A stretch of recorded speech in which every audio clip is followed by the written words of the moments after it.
Behold, I set before you today life and death, blessing and cursing. This passage from the book of Deuteronomy is often used in evangelical circles as a basis for a sermon on giving one's life to the Lord rather than to the other side. It's echoed in the psalm about the two ways. Whatever one says about these evangelical brethren, one needs to be careful of presumption, because one thing they have right, the risk of everlasting loss, and therefore the concern for souls, lest that happen.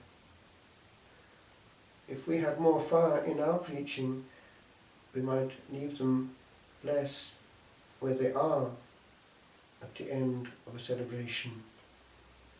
What use is to give them the feel-good factor in our missions and retreats? Souls need to be challenged and be placed before the risk. Our evangelical brethren are also fond of the gospel. What does it serve a man? What will a man gain if he gains the whole world and loses his own, now what, soul, self, life? There are different translations. If one goes upwards into the Aramaic and Hebrew, one will find something like nephesh, soul, but it also is the essence of life. One loses one's very self. Many go through life neglecting their very self. The body has to be served, and time and energy must be given to keeping the body alive, along with that of the families that we're responsible for. But the soul will go on, even when the body has gone into dust. That which comes to us very strongly in the celebration of Ash Wednesday, unto dust. And we see it at each funeral. Dust unto dust, ashes unto ashes. And at funerals, this truth does come home to us. And secretly one asks, what was the state of that soul? We hear it not, but it hears all things. Indeed, the soul, psyche in Greek, which is linked with our psychology, psychiatry, the soul, once it does not depend on the senses, that is, once it is separated from the body, perceives directly. People blind from birth see for the first time because they see through the soul. And we know from those who have had strange experiences, have come back, that the soul perceives with great depth and accuracy of perception. It has strange gifts of intuition and even agility. And it does pick up straight away when there is no more distraction what is on the beyond and how it is going to be in the beyond. This is our business in Lent, taking care of the soul. What does it profit a man to gain the whole world and lose his own soul? La lettura del libro del Deuteronomio viene usato spesso dai predicatori, tipo evangelisti, evangelici, che danno questa sfida all'anima, vita o morte, benedizione o maledizione. Anche il Vangelo stesso è usato da loro. Spesso mi ricordo una predica forte da Billy Graham su il Vangelo che parla della futilità di guadagnare tutto il mondo e di perdere la sua anima. queste sue prediche erano ascoltate da migliaia di persone con grande effetto. Sono verità che non si può evitare. L'anima,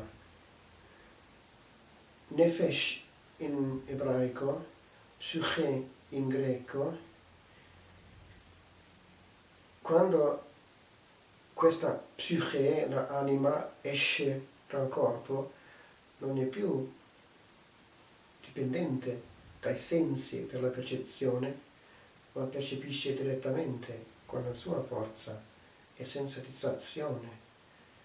Le persone nate senza occhi vedono per la prima volta in quel momento lì, perché l'anima vede tutto, e ha anche una certa agilità fantastica e hanno un'intuizione diretta, e per quello vedono la verità totale, senza distrazione, compreso quella verità sull'aldilà che ormai non si può più evitare, e la loro verità davanti ad essa.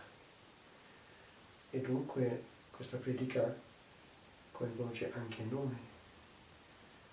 Che cosa serve all'uomo di guadagnare tutto il mondo e di perdere la sua anima? A ogni funerale si ripensa un po' alla cerimonia di ieri, con le ceneri. La polvere che ritorna alla polvere.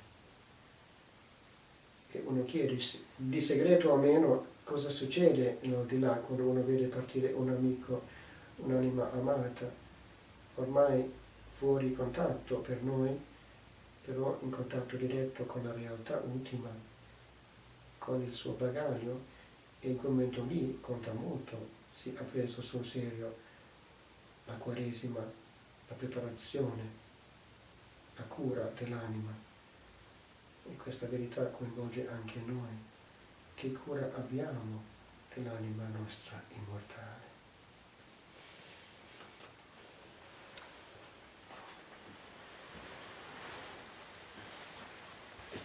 Signore, ascolta, Padre, perdona,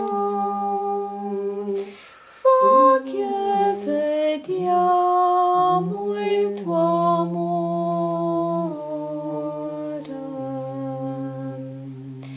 a te guardiamo, Redentore nostro, da te speriamo, gioia di salvezza,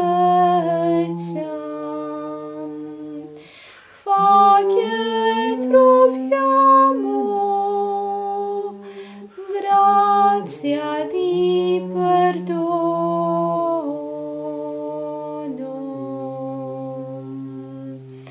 Signore, ascolta, Padre, perdona, fa che vediamo il tuo amore.